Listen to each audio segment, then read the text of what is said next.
Get ready for dictation. Start.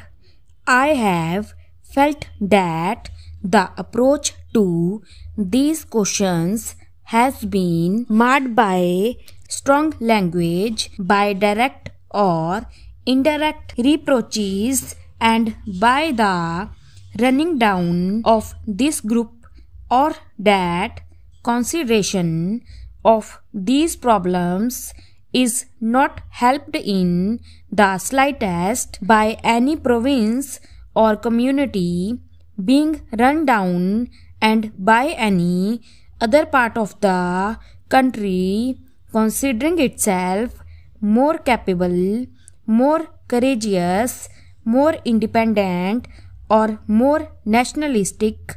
We are all here as members chosen by some constituency or other in India. Naturally, we are interested in that constituency, but I submit that we are much more. I am not here merely as member for the eastern part of Allahabad district.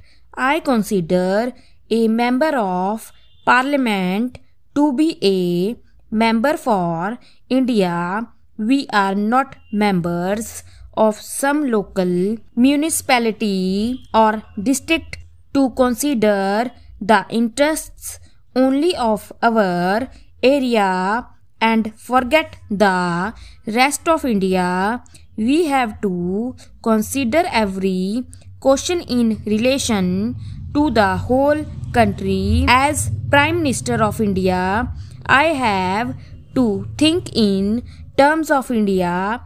I may make a mistake as all of us make mistakes, but our bona fides must not be called into question.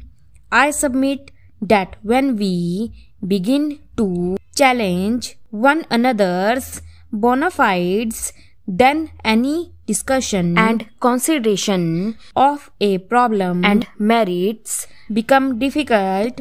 Some honorable members may say, it is all very well, your intentions may be very good, but where have you landed us with your good intentions? It is perfectly true that we have landed ourselves in a bit of a mess. I admit it, and I admit my responsibility for it because as Prime Minister and otherwise also I am at least partly responsible for it. I do not wish to run away from it. It sometimes happens that in trying to avoid one difficulty, we land in another. In regard to Bombay and Maharashtra, we varied provisions decisions on several occasions. Each time we varied it, we landed in a fresh difficulty. We did it at the suggestion of some respected colleagues of ours, and then they themselves wanted something else. Ultimately, we landed ourselves in this difficulty that any attempt to change it resulted in probably a worse situation than the first one.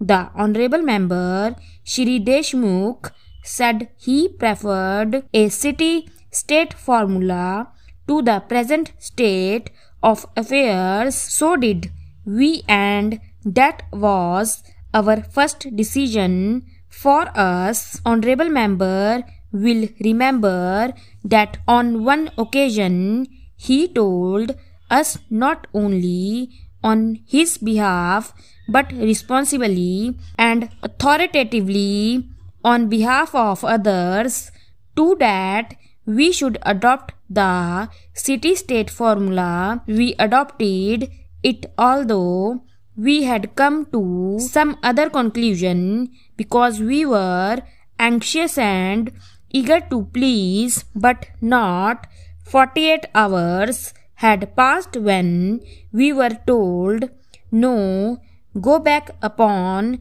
that we want, prove that we went back upon it. And so we shifted about in our anxiety to arrive at some decision which carried the largest measure of agreement and consent. The honorable member referred to what he called two crucial decisions which were taken without consultation. I am in a difficulty about this matter because I am really, totally and absolutely unable to follow him. I do not know where he gets his facts from. I consulted my papers, our cabinet records and everything. There are two decisions I leave out for the moment. The statement that I made in Bombay, the first decision was taken, I may say absolutely and emphatically, with the consultation of everybody and my colleagues in the whole cabinet. I have no doubt about it. Finally, this bill itself was placed before the cabinet. The bill, after all, contains the decision on Bombay, and it was the cabinet that adopted it before it came to this house. That is the usual procedure. I do not understand how anyone can say, unless he is forgetting all this, that this decision was adopted without consultation. There has been more consultation on this than on any other subject that I have known of since I became Prime Minister. Shri Deshmukh was kind enough and good enough to say that he did not refer to me when he said that there was a certain animus. I thank him for the statement, but it is a small matter. After all, what I am and what I may be, but our method of government, the procedure we follow in the cabinet, in the government of India, in this parliament and elsewhere, are much bigger matters. Are we following wrong procedures? Are we overriding everybody and imposing some individual will, mine or a small committee's will, over this parliament, over the government, over the country? That is a vital matter. It is more vital than, I say, this whole state's reorganizations bill. If we go wrong, how are we to function? It is a serious charge the honorable member has made. It is not easy to reply to it and to justify my own conduct, but I feel he has not assured justice. Stop.